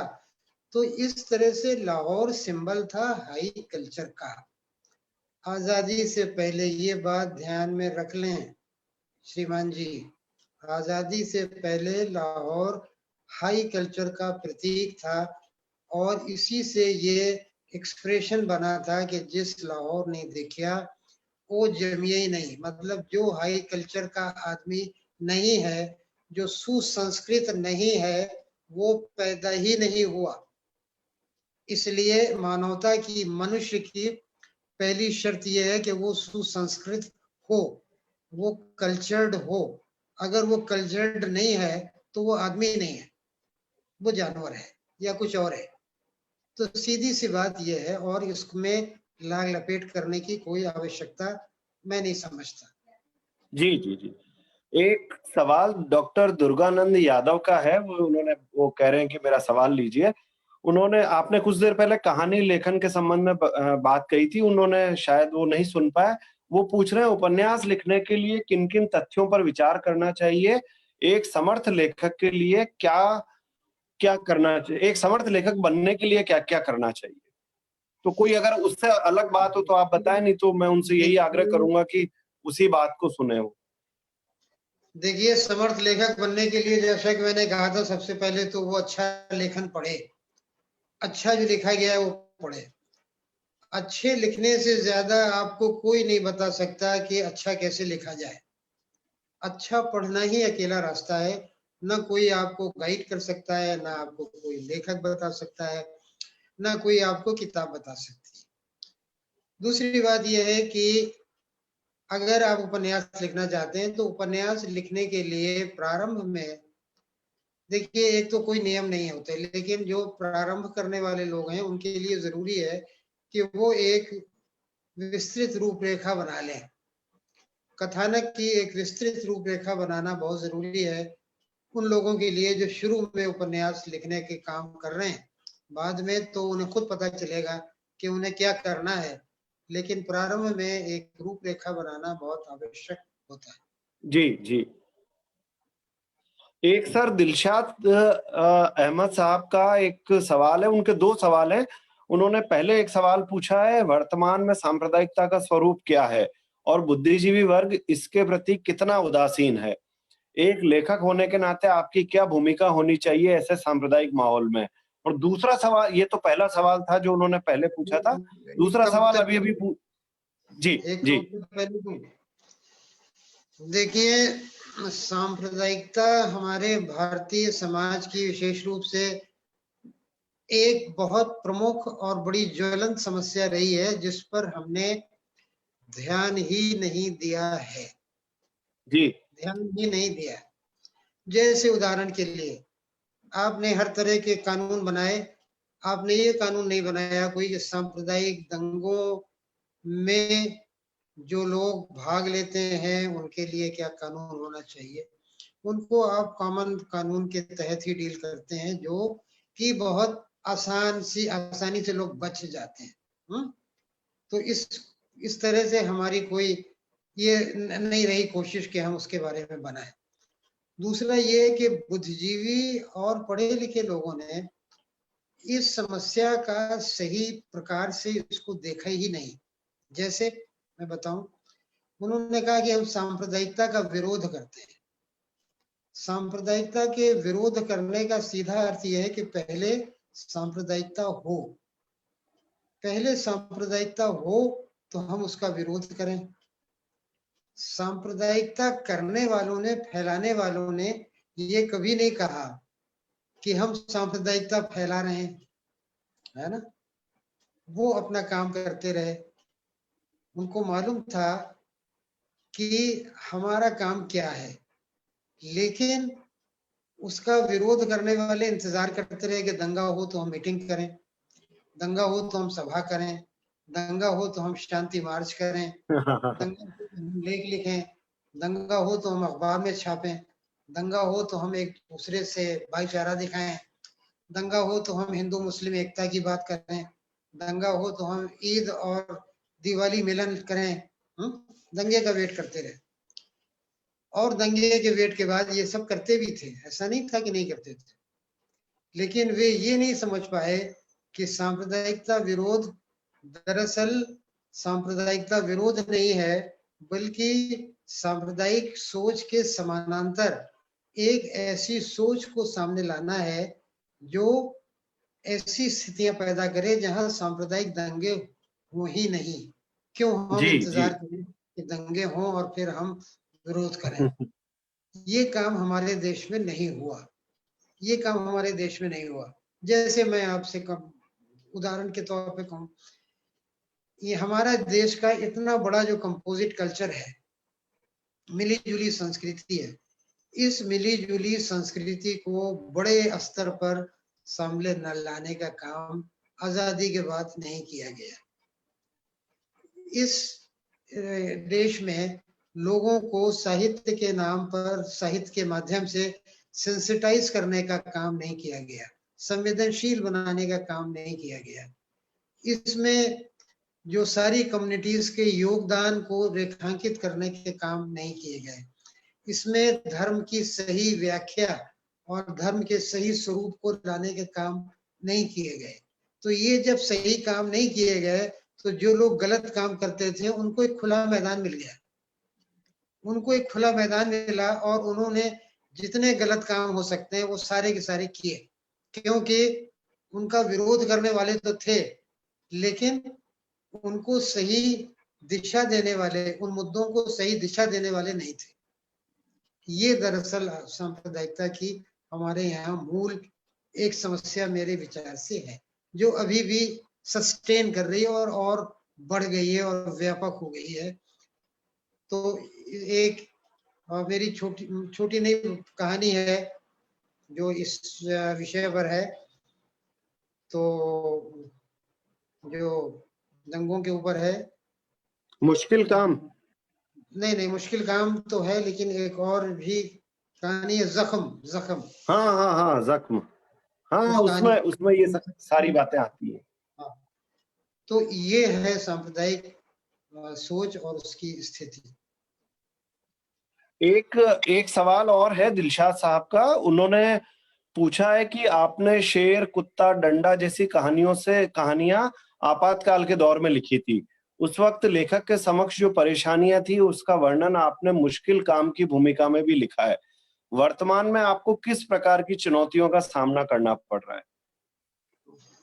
ये भी दिलशाद साहब का ही सवाल है, दिलशाद अहमद साहब का। इस समय चुनौतियां सबसे बड़ी ये हैं कि समाज की और कमजोर वर्गों की ऐसी भयावह स्थिति पैदा हो गई है कि जो अकल्पनीय है, जिसके लिए शब्द ढूंढना बड़ा मुश्किल है, जिसके लिए वाक्य बनाना बड़ा मुश्किल हो रहा है, जिसके लिए अभिव्यक्ति करने में बड़ी कठिनाई आ रही है। सबसे बड़ी समस्या यह है कि जो लोग आज हमारे समाज में जो पीड़ित हैं, जो दलित हैं, उनके दुख को व्यक्त करने की क्षमता भाषा और साहित्य में कैसे आए, ये एक बड़ी चुनौती के रूप में सामने आ रहा है। जब मैं देखता हूँ टेलीविजन के ऊपर या मैं बाहर देखता हूँ तो मुझे लगता हूँ कि इन लोगों के दुख को क्या मैं कह सकता हूँ, क्या मैं बता सकता हूँ? तो मुझे लगता है कि नहीं, बहुत मुश्किल है, बहुत मुश्किल है। तो ये एक वर्तमान में बहुत बड़ी चुनौती है जो लेखकों के सामने आ रही है और जिसको वो फेस कर रहे हैं, बहुत बड़ी चुनौती। दूसरा ये है कि देखिए स्टीरियोटाइप बना दिए गए हैं। विरोध करने का या कोई समानांतर बात करने का या कोई ऐसी बात करने का कि जो बहुत से लोगों को स्वीकार नहीं है, ये माना जाता है कि आप देशद्रोही हैं। देश प्रेम की कोई परिभाषा नहीं है, लेकिन देशद्रोह की परिभाषाएं बहुत सी बन गई है ना। देश प्रेम की भी परिभाषा बनना चाहिए। देश प्रेम क्या है? मैं कहता हूं कि जो लोग मुनाफा कमाते हैं वो क्या देश प्रेम है? जो लोग संग्रह करते हैं, जो लोग ब्लैक मार्केटिंग करते हैं, वो देश प्रेम है? जो लोग एकाधिकार करते हैं, क्या वो देश प्रेम है? जो लोग देश की संपत्ति, लोग कहा जाता है कि यहाँ की 75% यहाँ की जो संपदा है उसके ऊपर 11% लोगों का अधिकार है। क्या वो देश प्रेमी है? देश की 75% संपदा को 11% लोग हड़पे हुए हैं, क्या आप उनको देश प्रेमी कहेंगे? मैं तो नहीं कहूंगा देश प्रेमी। तो देश से प्रेम करने की को व्याख्यायित करना चाहिए, क्यों नहीं किया जा रहा? जी, एक विशाल विक्रम सिंह जयपुर से सवाल पूछ रहे हैं कि सांप्रदायिकता के प्रश्न पर हमारे अधिकांश लेखकों की रणनीति ढुलमुल क्यों होती है, इस पर आप कुछ कहेंगे? देखिए ढुलमुल क्या होती है, मैं तो जो बात कही है मैंने पहले, क्योंकि उनका वो विरोध को ही समझते हैं कि विरोध जो है वही सबसे बड़ा काम है, हम सांप्रदायिकता का विरोध करें। और उनके अंदर क्लैरिटी वैसी नहीं होती जो जिसकी आवश्यकता है आज। तो इसीलिए आप कभी ये रूप देखते हैं, कभी वो रूप देखते हैं, कभी कोई और रूप देखते हैं। तो मुझे लगता है कि सांप्रदायिकता विरोध जो है वो एक, या सांप्रदायिकता न हो, ये एक बड़ा व्यापक सवाल है। ये छोटा सवाल नहीं है, ये व्यापक सवाल है और इसको पूरी व्यापकता में देखने की जरूरत है। यानी ये लोगों को सेंसिटाइज करने से भी जुड़ा हुआ है, ये लोगों को एजुकेट करने से भी जुड़ा हुआ है, ये लोगों को कलाओं तक ले जाने से भी जुड़ा हुआ है। तो ये बहुत बड़ा सवाल है, इस रूप में इसको देखना चाहिए। दो सवाल अलग अलग लोगों ने पूछे हैं। एक ने पूछा है कि पाश्चात्य जगत के बड़े लेखक ऐसे कौन है जो आपको पसंद आते हैं, और एक पाठक ने पूछा है कि वर्तमान समय के ऐसे कौन संभावनाशील लेखक हिंदी के हैं जिनमें आपको आगे कुछ बड़ा करने की संभावना दिखाई देती है। आप चाहें तो उत्तर दें इनका। देखिए ऐसा है कि बहुत सी चीजों के बारे में काम करते, मतलब अभी जो मैं काम कर रहा हूँ, दिमाग जो है वो ब्लॉक हो जाता है। ब्लॉक हो जाता है तो बहुत सी बातें ऐसी होती हैं जो पुरानी बातों को आप सोच नहीं सकते, आपको सोचना मुश्किल है। लेकिन मैं आपसे केवल इतना कह सकता हूँ कि विश्व के जो क्लासिक्स हैं, जो ऐसा साहित्य है जिसको हम क्लासिक साहित्य मानते हैं, वो हमेशा मुझे आकर्षित करता रहता है, प्रेरणा देता रहता है।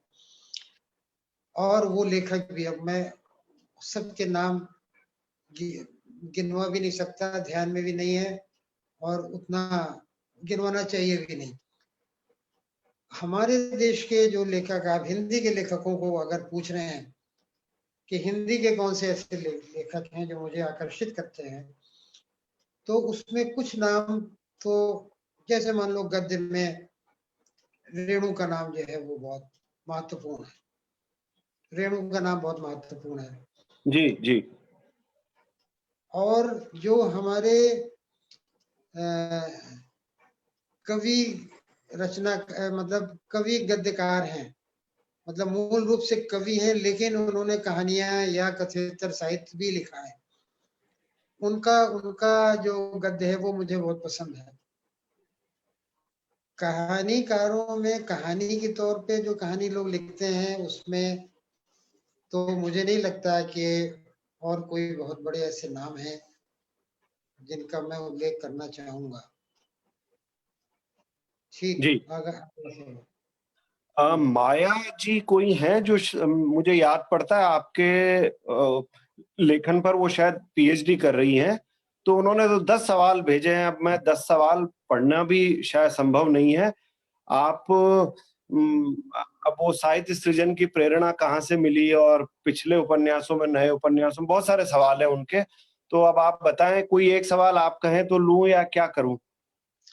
देखिए, आप पहले तो उनसे ये कहें कि वो ईमेल के माध्यम से सवाल मेरे पास भेज दें, मैं उनका ठीक है। जवाब दूंगा। जो सवाल आपको लगता हो कि कोई नया है, सबके जी लिए रोचक हो सकता है, सब उससे कुछ पा सकते हैं, और वो बिल्कुल शोध परख नहीं है ना? तो जी जी। एक सवाल ले लेता हूं मैं, समकालीन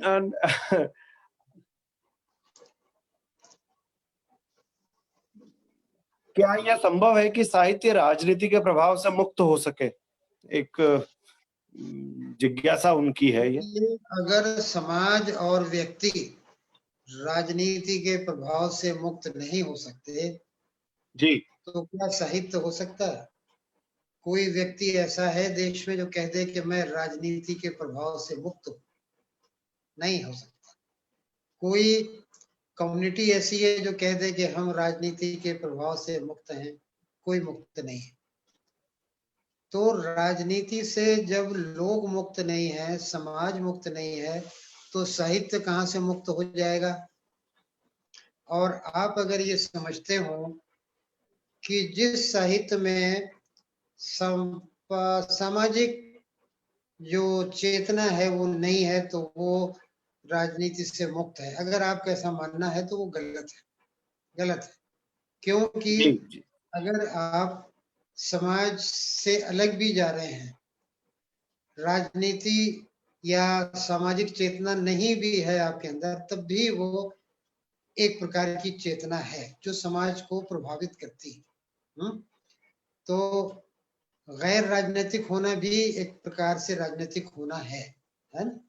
तो इस तरह राजनीति से मुक्त तो कुछ नहीं है शायद। ठीक कहा आपने। इस बीच में आपको जानकर अच्छा लगेगा कि उदयपुर से प्रोफेसर नवल किशोर, भोपाल से राजेश जोशी जी और दिल्ली से ममता कालिया जी भी हमारी इस बातचीत को सुनने के लिए जुड़ गए हैं। और भी बहुत सारे लोग हमारे साथ इस पूरी बातचीत को सुन रहे हैं, देख रहे हैं। तो एक सवाल मैं और लूंगा। मुझे लगता है 7:20 हो गए, हम 7:30 बजे तक अपनी बात पूरी करने की कोशिश करते हैं।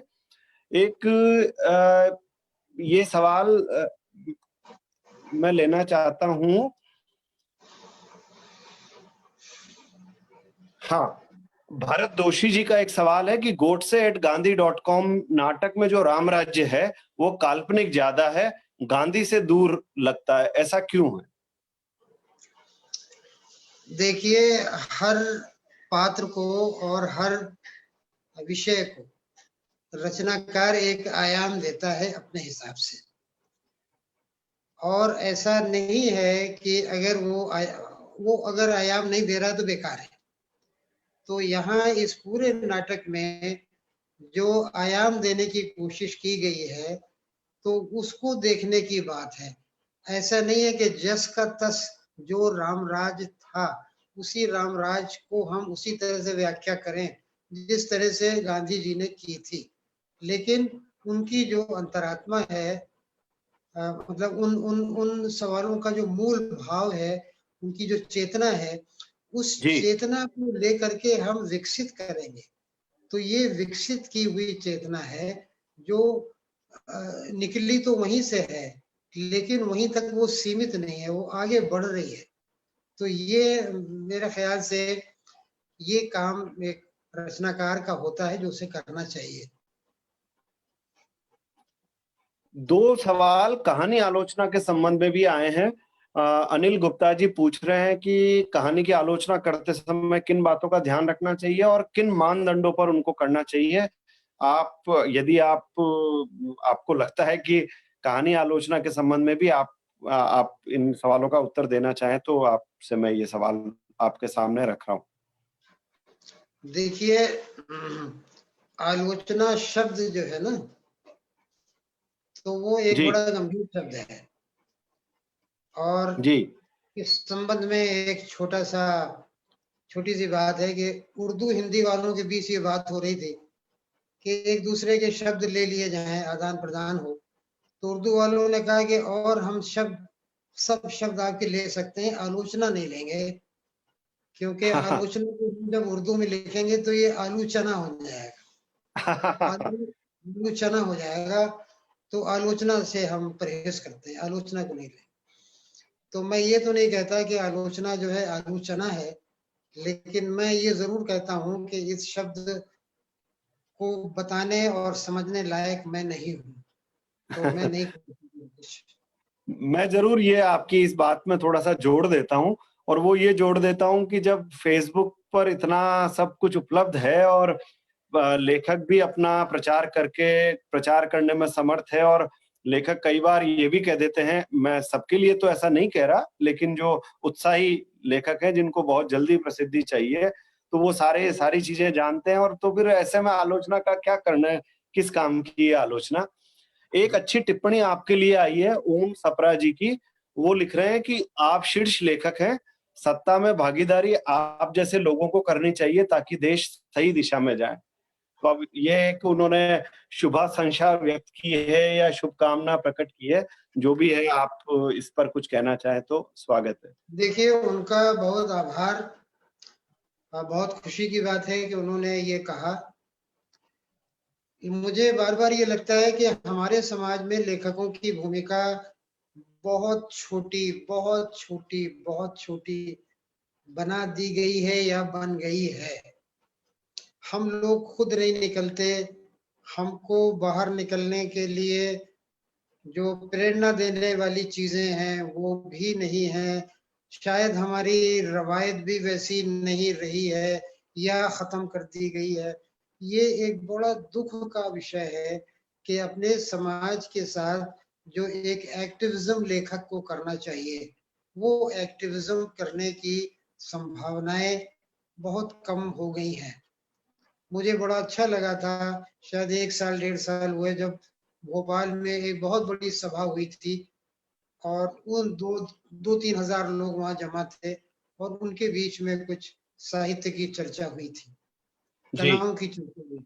ये इस तरह के आयोजन और बल्कि इस तरह के इंटरवेंशन जहां सीधे आप लोगों से संवाद कर सकें, आप गली कूचों में जा सकें, आप मोहल्लों में मीटिंग कर सकें, आप लोगों के साथ बात कर सकें, वो बहुत जरूरी है, जो बिल्कुल नहीं होता। एक सवाल अभी अभी आया है मिहिर पंड्या का। मिहिर पंड्या को मैं जानता हूँ, वो फिल्मों के एक्सपर्ट हैं, फिल्मों पर लिखते हैं, हंस में उनका कॉलम हर महीने छपता है। तो मिहिर जी पूछते हैं कि संस्मरण लिखते हुए उसकी शैली को व्यक्तिगत आख्यान से बाहर निकालकर सार्वजनीन बनाने की कोशिश करनी चाहिए। क्या मतलब वो क्या क्या वो फिर से दोहरा देता हूँ, क्या संस्मरण लिखते हुए उसकी शैली को व्यक्तिगत आख्यान से बाहर निकालकर सार्वजनीन बनाने की कोशिश करनी चाहिए? देखिए, ऐसा है कि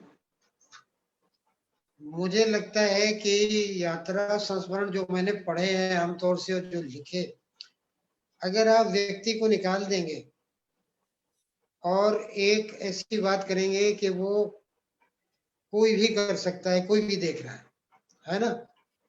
जी तो जब कोई भी कर सकता है, कोई भी देख रहा है और वो किसी की भी अभिव्यक्ति हो सकती है, तो वो आपका अनुभव कैसे बनेगा? आपके विचार कैसे बनेंगे? ये मतलब एक दिक्कत मैं जो समझता हूँ। हो सकता है कि ये मेरी निजी दिक्कत हो, लेकिन ऐसा मैं सोचता हूँ कि अगर आप इस रूप में लिखेंगे, क्योंकि मैं सोच रहा हूँ कि जो मैं यात्रा संस्मरण लिखता हूँ, अगर मैं ये सोच के लिखूँ कि ये मैं नहीं हूँ, बल्कि ये कोई भी है, लिख रहा है ये। तो जब कोई भी है लिख रहा है, तो वो मेरी मेरे अनुभव तो नहीं बने, और जब मेरे अनुभव नहीं बने तो मैं उसमें कोई यूनिक बात, कोई ऐसी बात कि जो और लोग नहीं जानते, मैं बताना चाहता हूँ, वो किस रूप में कैसे आएगी? मुश्किल है बहुत। मुझे लगता है, हो सकता है जी मेरी सीमा। जी जी जी। हाँ, वो जैसा कि जैसा ये कहा भी जाता है कि ऐसी कोई कहानी नहीं है दुनिया में जो पहले ना लिखी गई हो, लेकिन फिर भी लेखक उसको लिखता है। अब जो जो वो देखता है, समझता है, उसका जो अनुभव है, अगर उसमें कुछ विशिष्टता है और उसके लेखन में भी कुछ विशिष्टता है, तो वो सबके लिए उपयोगी हो जाता है, सबके लिए रोचक हो जाता है, काम का हो जाता है। बाकी वो ध्यान से ही उतर जाती है ऐसी चीज़ें। तो मुझे लगता है अब हमारी इस बातचीत को पूरा समाप्त करने का समय हो गया है। आखिर में मैं ये ज़रूर आपसे कहना चाहता हूँ कि इस पूरी बातचीत में भी और वैसे भी आप अगर अपने पाठकों को, दर्शकों को जो भी इस बातचीत को सुन रहे हैं, अपनी तरफ से कुछ कहना चाहें, जो कि मेरे सवालों में ना आ पाया हो, पाठकों के सवालों में ना आ पाया हो, तो मैं आपसे आग्रह करूँगा कि आप इसको समाहार करते हुए आप अपनी तरफ से कुछ कहें। देखिए, सबसे पहले तो मैं उन सब लोगों का के प्रति आभार व्यक्त करना चाहता हूँ जो इसको देख सुन रहे हैं। बहुत-बहुत आभार। तो उन्होंने इतना समय निकाला कि इसको देख रहे हैं। जो हमारे युवा साथी इसको देख रहे हैं, उनसे ये मैं कहना चाहता हूँ कि उनके ऊपर ज़िम्मेदारियाँ बहुत ज़्यादा हैं और उनको कुछ नई दिशाओं में सोचने की ज़रूरत है। कुछ नया करने की ज़रूरत है, जो ज़्यादा रिलेवेंट हो, जो हम लोग नहीं कर सके, जो हमारी पीढ़ी नहीं कर पाई, ऐसा कुछ उनको करने की ज़रूरत है। और जो हमारे साथ के लोग हैं या जो हमसे जो सीनियर लोग हैं, तो उनके प्रति तो एक प्रकार से मैं धन्यवाद और बहुत आभार व्यक्त करूँगा कि वो इसमें शामिल हुए। बहुत-बहुत शुक्रिया। और पल्लव जी, आपका विशेष रूप से अरे नहीं सर, आपने मेरा मैं तो ये मुझे तो आपसे बात करना हमेशा अच्छा लगता है, सीखने को देखिए मिलता है और अ, य ये सबसे देखिए बड़ा सुख है। सवाल देखिए सवाल पूछना एक कला है और उस कला को बहुत से लोग नहीं जानते। वो जी। सवाल पूछने को ये समझते हैं कि ये एक मौका है अपनी बात कह देने का, और वो सवाल को इतना लंबा कर देते हैं कि वही जवाब बन जाता है, वही सवाल हो जाता है। आप ऐसा नहीं करते, ये बहुत बड़ी बात नहीं, है। नहीं, धन्यवाद। ये असल में मुझे आपसे लड़ना होगा या अपनी बात थोपनी होगी तो मैं आपके घर आ जाऊँगा, वो ज़्यादा अच्छा है। लोगों को नहीं, बोर आप क्यों किया ज़रूर जाए? लोगों को ज़रूर बोर कर करने के लिए हम नहीं हैं। तो मैं भी अंत में सभी लोगों का जिन सारे लोगों ने सुना, हमारे दर्शक, श्रोता, जो पाठक जिन्होंने असगर साहब के लेखन में जो लोग रुचि रखते हैं, वो सब राजपाल एंड सन्स के इस पेज पर आए, उन सबका आभार। मैं आप सब लोगों से आग्रह करूँगा कि असगर साहब की ये किताबें अतीत का दरवाज़ा, सफाई गंदा काम है, बाकरगंज के सैयद, स्वर्ग में 5 दिन और भीड़ तंत्र, ये कुछ किताबें जो अभी मुझे तत्काल मेरे ध्यान में आई हैं। ये सारी किताबें किंडल पर भी मौजूद हैं। आप राजपाल एंड सन्स से इन किताबों को देख पढ़ सकते हैं। आप सब लोगों से आग्रह है कि इन किताबों को पढ़ें, असगर साहब के लेखन को पढ़ें और अगर आपके मन में और सवाल उठते हैं, उभरते हैं, तो हम निश्चित रूप से ऐसा एक दूसरा सेशन भी कभी कर सकते हैं। आखिर में आप सब लोगों का असगर वजाहत साहब का, राजपाल एंड सन्स का बहुत बहुत आभार, धन्यवाद। बहुत